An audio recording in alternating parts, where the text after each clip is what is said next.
I hope you listened to Eric's story today. I hope you were encouraged to hear that when you give yourself a chance, whether it's for family, for future, for whatever you're trying to build, when you bet on yourself, the return could be life-changing. It could be amazing, and it's more than worth it. Oh my gosh, I am so excited about today's podcast. You know why? I got my boss here today. So we are interviewing my boss. What's going on, guys? This is Min and this is Sosi, and welcome to the Give Yourself a Chance podcast.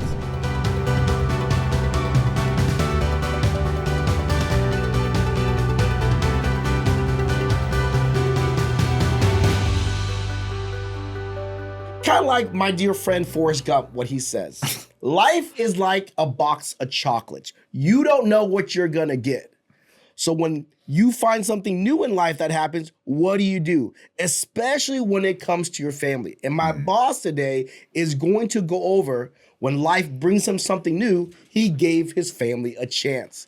And it's an interesting story he's gonna tell you, which pretty much gets me going, because do you take that risk or do you play it safe because now that you have a family? And he took one of the biggest risks, and he's going to tell you about it because he wanted to give his family a chance. Not the big intro today, but he deserves it. I tell you, best intros, Thanks, right? man. Yeah, that's hard to follow up. Appreciate it. You're a good hype man. He's like the best.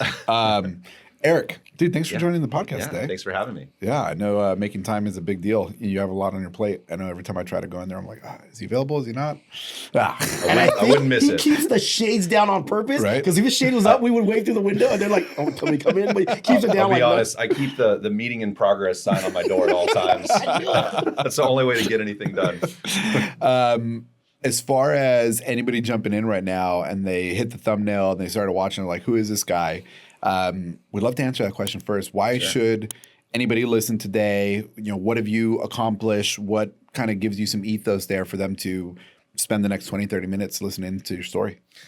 So I think my story is a little interesting in that I just came from a very humble beginning. And, you know, my story starts as a loan officer working at Greenlight Loans in 2012 and just starting out fresh to the industry with, you know, just eyes wide open and what was going on with that time in the industry. Things were kind of picking up a little bit, and I had some coworkers around me that were living big lifestyles, and just seeing that in person for the first time and being exposed to numbers and metrics and seeing these guys really flourish in the mortgage industry as a professional in sales, that kind of motivated me to try to take it seriously and learn the trade. So that was my real first introduction into that environment. And so I really put my head down and grinded for a while, got to learn the business from some of the best at Greenlight, eventually became Nation Star, and then became Mr. Cooper. So same company, stuck with it for a while, kind of learned the trade from these guys. Yeah. Try to formulate just like my style based on what I saw some of the other top producers doing.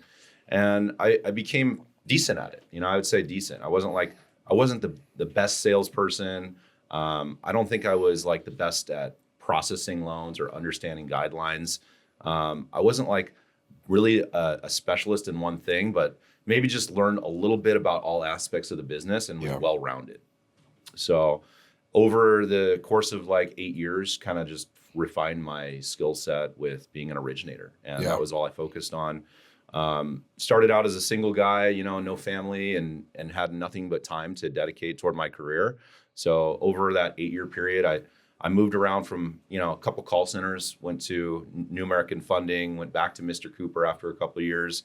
And I really kind of like hit the peak of my call center career in about 2018. And, you know, I was doing well, but every year I just kind of bounced around the same 250 to 280 grand a year, rough, you know, salary range. And I just couldn't really break through that. And, you know, decent production, top 10% in the company, but it seemed like you're watching the same movie over and over, and like just wasn't really progressing. And so, I just like at that point in my life, I was starting to settle down a little bit, like getting, you know, married and starting a family. And so that's when I think my perspective on things changed a little bit. And I realized like, okay, I'm working long hours, I'm putting in all this work, and I keep kind of repeating the same year over and over.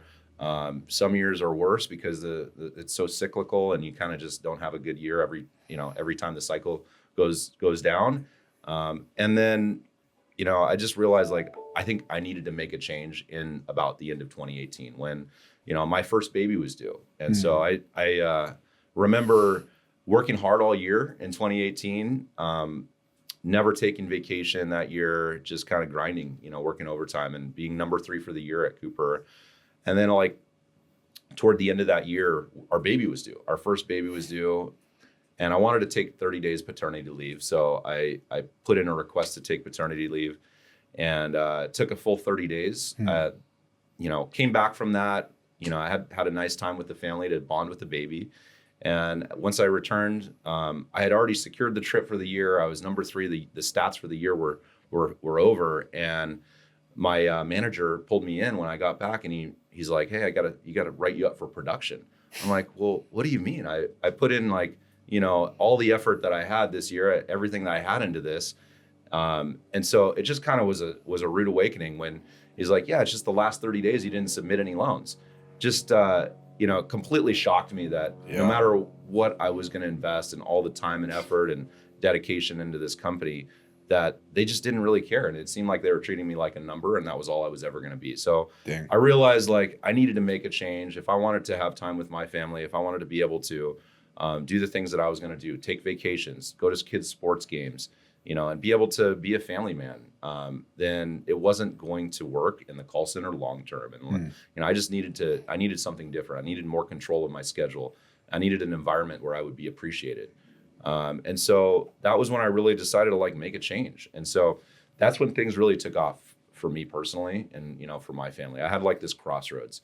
I had to either figure it out on my own, and the option was to go independent, start my own branch and, be a broker and kind of do things on, go my own way, really become self-employed for the first time and take on all the expenses, take on all the risk failure, risk bankruptcy. Right. With, a decent savings, but not like enough savings to really be like, okay, I got this. Even if it fails, I'm going to be okay. It was pretty make or break. Right. And, I knew I could always go back to the call center. So I guess there's always that in the back of your mind that you have that opportunity. But, it would have, with a new baby, I had just bought a house. I just had bought like really our dream house. And then this crossroads came where we needed to make a decision on like, am I going to take this leap of faith? Yeah. And so that was really like a big turning point for me personally, going next step forward, starting my branch, investing in my business, getting an office, setting up a processing team, my assistants, my personnel, and investing into my marketing, for my company. And we did our own in-house marketing for the team. All the different things that we had to set up to be in the right place so that when the market turned, things really turned up. And so I think a lot of it was timing. Like timing worked out in my favor. Shortly after starting the business, COVID hit, right? And mortgage industry had a good cycle where anybody that was well positioned had a good couple of year run. Yeah. And I was ready for it. I was in the right place at the right time for that. I'd put in the hours and set up the business properly to be able to take advantage of that run. And that really took me to the next level. And like my business expanded. We grew to 20 agents. We funded 3,000 loans as a small team of 20 agents in 2020. I did 140 million of personal production that year. And that's when like I 10x'd my best year in the call center within 1 year. And that's so crazy. It just totally changed my life. It, it really put me in a different position. Yeah. And, I realized like it wasn't that I was super talented. It wasn't that, I was the God's gift to mortgage or God's gift to sales. It was really just like good relationships, right? And my ability to just, I think foster these relationships where I would always try to make sure that I took care of my people. And, I just strongly believe that if you take care of your people and you have good relationships and you keep those good relationships with people and keep them happy, eventually like things are going to come back and you're going to get everything that you want in return. I believe strongly in that. And so that was really the basis of it. I just kind of went into it with that mindset, and it's paid off. When you say pay off too, I want to make sure to double down on that because, right, when people hear some of these stats and numbers, especially if they're not in the mortgage industry, they might not know what that fully means. So when you say 140 million, right, Min, what's the average production of a loan officer? Not even 2 million. Not even for Well, the that's probably year. a For the, month. for the year? probably Yeah. Probably like 24 24, million a year. 25 million for the year. And this is at what year? And that was 2020. So, and now it's a little higher loan amounts, Yeah, right? So he's 12 million, so he's above average. Like 10, like way above average. yeah, way above average, right? And then with the success of the business, right? You took a chance and you started this business. I can already tell you're going to be way too humble. So, Min, tell us a little bit about how successful of a business Eric has ran. Bro, let me explain it to you here. Okay. At Westcap Lending, they gave birth in 2020, 2021 during COVID, before we knew rates were going to pull back. So as a young company, they're, I think, top 3 or top 4 mortgage broker in the nation. So with the least amount of loan officers. So this company breeds stallions, Clydesdales. I'm talking about the beast of the beast. So think about a guy this humble, the amount of power he is like harnessing in him to pull a load of this many great producers is pretty crazy. Yeah. You know what I mean? Like, think about this. If you have running horses that are running at full speed, for someone has to be strong enough, humble enough, and smart enough to hold the reins to keep a bunch of great producers from staying on track, producing, and staying on the game plan. You know, so that's a feat of itself. At that and scale. now we're still in a market where rates are boo-boo right now. A lot of companies that had that pump in 2020, 2021, the drawback happened. And in the drawback happened, Westcap pushed even higher. Yeah. Which is hard. That's so tough. You know? Like when it's like when there's no We've been business lucky to out grow there. in a down market. So that's where everyone can like I said, anyone can catch a ball when the glove is this big. But when a glove is this big, you got to be pretty precise, and that can't be luck. That's like skill and patience. And I definitely wouldn't. I would agree with you, Min, right? It's not luck, right? I think it was Thomas Edison, Thomas Jefferson, one of those two Thomases. They talked about how like luck is actually defined when preparation meets opportunity, you know? And dude, the fact that you set up your business, and that's so insightful. I kind of want to touch on that a little bit more too, but you set up your business for you knew the nature of the industry, and you set up your business to really profit in those good moments, right? Like most people, all of a sudden it starts raining. They're like, "Oh crap, let's go get our buckets and catch the rain." It sounded like you already had all the troughs like out. You had all the holes patched in the bucket. So when it started raining, like you really collected. You can't start collecting when it already starts raining, right? It's a little too late. So I'm a big believer in just kind of working hard through any market. And that's paid off because in the down market, right, we never know when the next market cycle is going to hit in the mortgage industry. It's so cyclical, and these runs are really short. Like the last one was only like 1 or 2 years. So if you're not ready and then you start preparing once it's already started, it's too late by the time you get set up. So I think good time, just being when it's easy, loan officers and the lazier people in the industry just typically tend to pull back and say like, oh wow, I could work like half time. I could coast and I could still make enough to make a decent living. So I take the opposite approach. I'm like, wow, if this is 6 times more lucrative because the market's good, I'm going to work twice as hard because now I know I can coast when it gets a little bit easier. Like probably I never actually do that, but that was the theory that we had in mind. Yeah, that was the. But yeah, jumping ahead. I mean, you kind of got ahead in the story, man, a little bit, which we went from.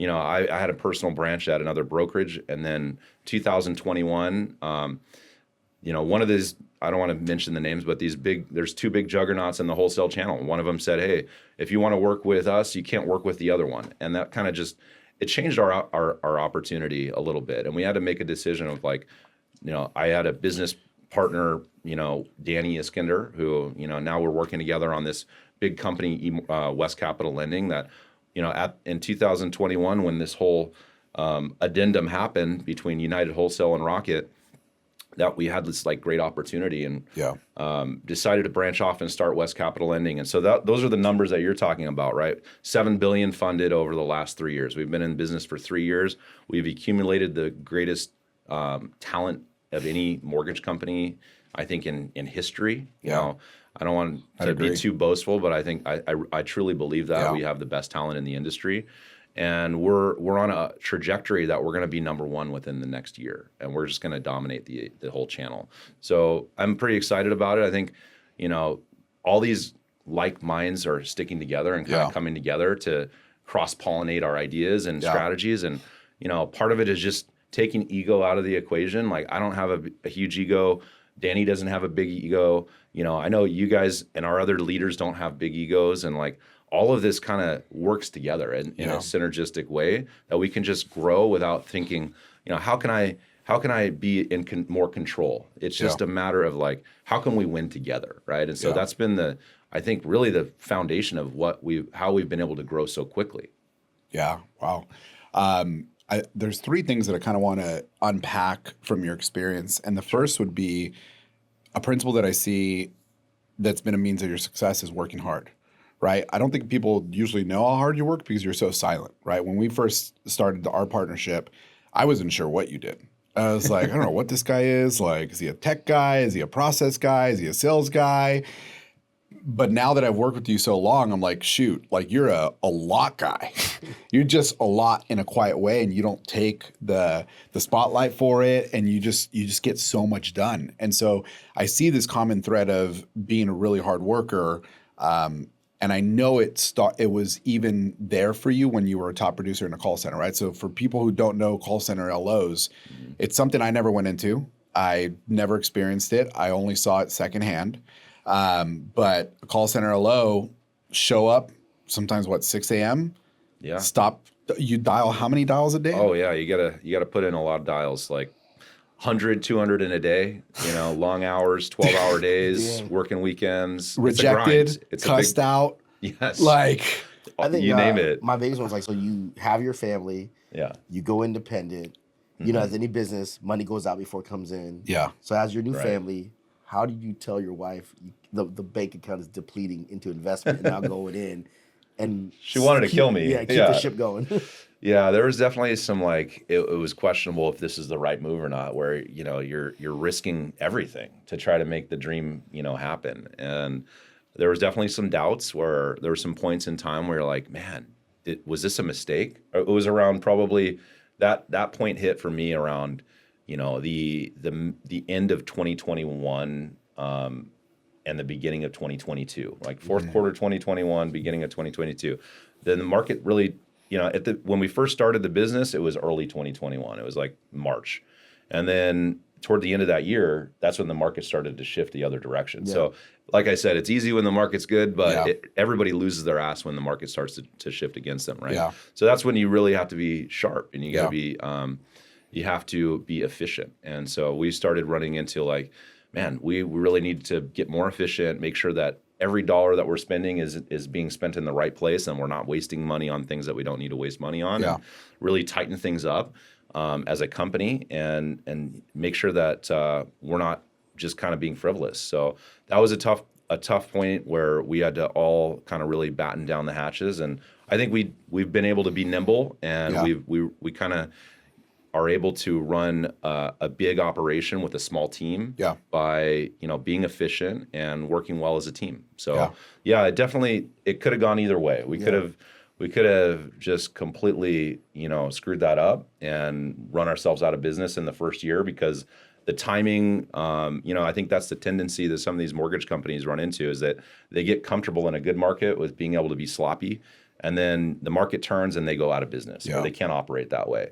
So it's a true test. That's a true test of your business and the strength and that you're going to have, is when you go through those market challenges. And here we are. We've figured out not only how to be nimble and survive, but we've actually grown our market share tremendously over the last couple of years in one of the toughest markets that we've ever seen.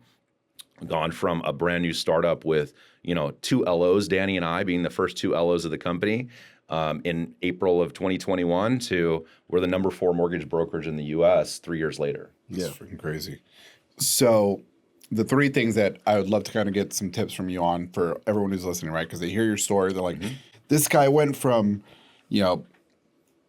employee horse racer where he just had to make all these dials to like he's now owning the whole track, and he has the biggest track, one of the biggest tracks in the whole country. Going from that piece, right? Yeah. The 3 characteristics that I see that I think can help so many of the listeners is, number 1, again, you're a super hard worker. So I'd love to hear, why the hell do you work so hard, right? And obviously, like, we could say it's our wives because our families, and that's a big reason, but you were working hard before you had a family, right? Yep. So like, what took place? Like, what is it in your childhood? What is it that next generation person, identifying in a generation that has been said is lazy and not hard workers. What is the reason that has made you that hard worker to stand out? Second, I'd love to hear anything else about any guidance of how to have your family on board for the risks, right? Like I know how we've done it in my family, but I'd love to hear your piece. And then the third piece, I really have been impressed with how you don't hesitate to invest forward and you don't do it in an irresponsible way. And so I've been very curious and I've been trying to be a student of you to just figure out what the hell do you think through to make decisions where you can be okay investing forward, right? Because it's an art and it's a high skill. So I'd love to hear a little bit more about those. First thing, my mom and dad is what I attribute to hard work. My mom was a nurse. My dad was a firefighter. They're just like good salt of the earth people that work their tails off as a kid, growing up. I remember the only time my dad didn't go to, when he was sick and he didn't want to go to work, he really never took the shift off because you have to call in another firefighter away from his family to be able to replace you on your shift. No one, they can't run understaffed. They have to have an entire team there to be able to do their shift. So if he wasn't there, somebody else had to leave their family. He would tell me and come in. So even if it was on, Christmas or Thanksgiving, they had to show up. And so I remember him even being at the fire station with an IV drip when he was so sick, that he needed to be bedridden for the day, but he was showing up with an IV at work, right? So that was the kind of thing that he instilled in me was just look, you gotta work hard, right? Yeah. And that's what you're really worth as a man and as a family provider is. And so he instilled that in me from a young age. My mom and dad both were just public servants. They loved to give back and help the community and help other people. And they were very selfless. They didn't care about material things. My dad drove the same pickup truck for 20 years. Never really wanted to buy another vehicle. I think he brags that he's only owned 4 vehicles in his entire life, right? And so those are the kind of people that I was raised by, and that's what I think instilled those values in me. Yeah. Did he show you how to buy a nice truck? No, he wouldn't have bought a nice truck like his truck had cloth seats. At least it won't get hot during the summer. Yeah. So then your other second question was regarding how I keep the family on board for making these decisions, or going through the ups and downs of being an entrepreneur. Yeah. I think my wife is super trusting and just she believes in me, and so she's a cheerleader for me. My kids are real young; they're 2, 3, and 5. They don't know the difference of what a W-2 and a business owner is. They've had a good life their entire life, so it's been solid for them. And I think my wife just really trusts me. So we've got a good relationship where I'm now able to. She appreciates the fact that I can take time away to go on vacations and take them on trips and be. If I need to come, be at a recital or be there for the triathlon, I could show up and do that and get away from work. Where, we obviously had to put ourselves at risk, but we came from humble beginnings. So I think all of this is an upgrade for us. And if I'm able to get away, we have a nice lifestyle, and I can get away and spend time with the family. It's a win-win, and she supports me regardless. So she fully trusts me in whatever I want to do. Is there a story you can share where you guys had one of the moments where she trusted you, but she was fed up and tired, and you had to have a hard conversation of how do we get back on the same page, or a moment where you set the expectations of what to look forward to, just anything that could help? There's been a lot of those moments where because we're human. She's great, and so we're not trying to say anything negative. There's definitely been doubts where it's she just didn't see the vision that I saw, right? Yeah. And she's second guessing, like, kind are you of crazy? just are you sure? She's not as risk, she's not willing to take risk as much as I am. Yeah. Right. So she's much more of a conservative person. But God bless her, she trusts me, and she's been able to see me through this whole thing and all the ups and downs and the crazy things and that I've decided to do. So I just have to have that conversation with her. I try to take some time with her, one-on-one whenever we can, and spend a little time to make sure that she's okay, and things have been okay as long as we have that time together and we can get away from the kids and the craziness at home and spend a little one-on-one time. Do you guys we've been able to stay on the same page? To stay on the same page, do you what's the conversation like with that? Or is it just you checking the barometer of life going, I felt something. I need to have like a date night and get back on That's something. what it is. I don't really write out a lot of goals with her and, formalize the whole thing. And it's just being loving and caring. It's being in tune with her where she's at mentally. And if she's in a good place, great. And if not, I need to spend a little bit more time to make sure of that. Yeah. Well, dude, I think the proof's in the pudding. And so I'm sure that like as she's seen it over and over, right? I'm sure that the first one was hard, and then it just got easier and easier when she's seen you come through every single time. Absolutely. Yeah. And then are things less riskier now though? Because it's like, okay, even if you do take risks, you're playing with house money. It's like you've already took your risks and now you have 3 girls, right? Absolutely. Yeah. I mean, like so things have calmed down. It was very make or break for the first few years. Right. Yeah. And like I said, it could be like, I might be in great shape in a year or two, or I might be starting back from scratch. Fortunately, things have progressed a little since then. We've had a few good years, and we're in a good position that regardless of what happens, I'm going to be in a good place. So, that's awesome. Things have definitely calmed down. She's also busy and preoccupied with 3 little kids, right? Yeah, dude, so that takes all of her energy and time just to put up with. Sweet little girls. They're so kind. Yeah. Very well Yeah, that's mannered. really that's my motivation, is seeing them flourish and seeing them have a good life and be happy. Your other question was in regarding to, in regards to forward. taking risks and doubling down, right? You freaking right. One of our partners, I know he'll come talk to you about an idea, and he goes, "Yep, Eric's good. He's doing it." I was like, "Okay, what the heck?" I know. You just. I love to make calculated risks, and make these business decisions based on a strategy that I think is going to cover itself, right? Yeah. If I can find, I think you got to take some risk to make money. So I'm always looking for opportunities where we can expand and grow. And if I find the right person, if I find the right opportunity, then I'm very aggressive. I want to grow fast. And so that's what's really helped grow so quickly with, between Danny and I both being of that same mindset. We're always looking to double down when we find the right person that's like-minded, that has the same values and values the same things. And, that we find if you get good at recognizing talent and recognizing these opportunities, that can really pay off. And easy. so I don't want to miss them. I want to make sure that I feel like FOMO, right? Like I'm going to miss out if I find this opportunity and and some of the people that we've been able to partner with and we've been fortunate enough to have these relationships, that's really paid off for us, right? And so I'm a big believer in taking these risks. I'm willing to forego my short-term profits for a long-term vision and a long-term gain, right? Any money that I'm making as profit, I'm reinvesting in growth, and I'm trying to reinvest into growing the company, and with the goal not being to make money in the short term, but figuring out how to just dominate long term. Dude, that's really well put. Yeah, that was really well put. That's gonna help me a lot more too, because I'm definitely first adopter, right? Min is so good at just new idea, let's go. I didn't know this, but apparently I'm the slower no guy. That's what Min calls me. I call you Alto on the inside. What is that? Alto? What is that? Stop. Bro, you're Mr. All stop. All right, stop. Wait, why? What are we doing? I already know you're gonna say no. I'm like, oh, dude, thank goodness I don't have to say no. I don't like being a bad guy. I know. It takes that balance. Yeah, right? I know. Everybody can't be go. Why am I gonna even argue and make it even worse for me? I'm just gonna know he's gonna say no, so I'm just gonna keep quiet. But it's worked. Yeah, it's a good balance that you guys have. But dude, I've seen your example and I've been really impressed. I'm because you're not, when you make your decisions, they don't seem to be irresponsible decisions. They really do seem calculated. So it just seems like you've set that formula up so much faster in your brain, right? Right person.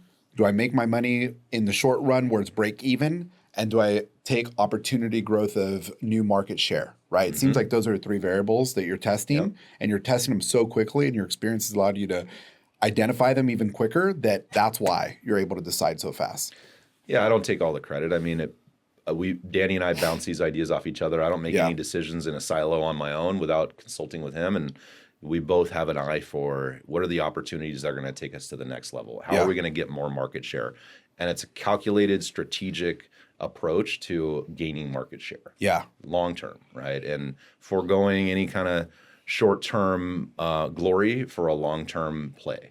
So is that how you see things now? Because I see like, yeah, you do make calculated decisions. I know like when we're in a room talking, you're like the last one to talk, and I can see you're like trying to figure things out. Yeah. Is that if you go top down approach? I'm thinking about day trades. Top down approach, like you go like, okay, market share first, risk second, or like risk market share. Like, what is your what runs through your brain when an opportunity comes on the table?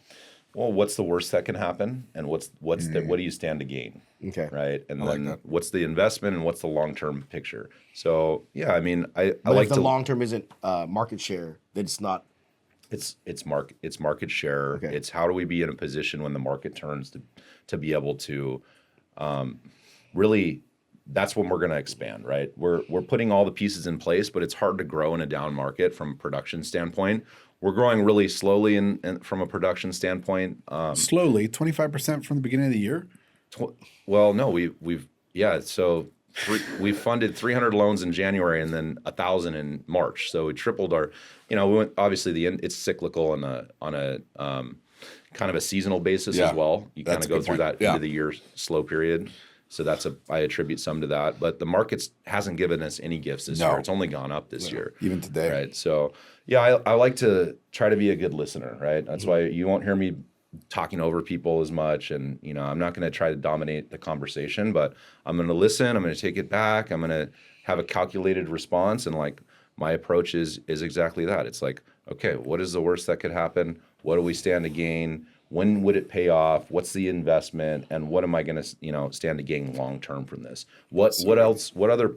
Because a lot of times it's not just one player that it leads to. It's like if I bring in this person, then it's leading to 2 or 3 or 4 or an entire team of other people, right? Yeah. And so it might be sometimes a bad decision in the short term. You might lose money on bringing a person on and making an investment into a person or a team, but what is it leading to long term might be the bigger picture goal that we have in mind. Huge. Last two questions for me. Min, do you have anything else you want to hit on? I don't that one. Oh, for me, it's what do you see the future of Westcap in 2024 going to 2025? Dang. What projects do you have in the future in the next 2 years?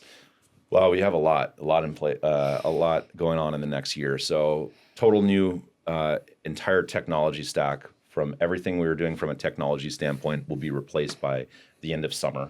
We want to be ready for this next market cycle, which we expect is in this third quarter of this year, right? So that's the plan, is to be prepared, have all of our marketing channels dialed in, have all of our technology dialed in, have all the right players in place so that we can just turn it up when the market starts to come back, right? And so I expect market to come back at the end of this year, and our production to go from 1,000 loans funded last month to 3,000 loans funded by the end of the year.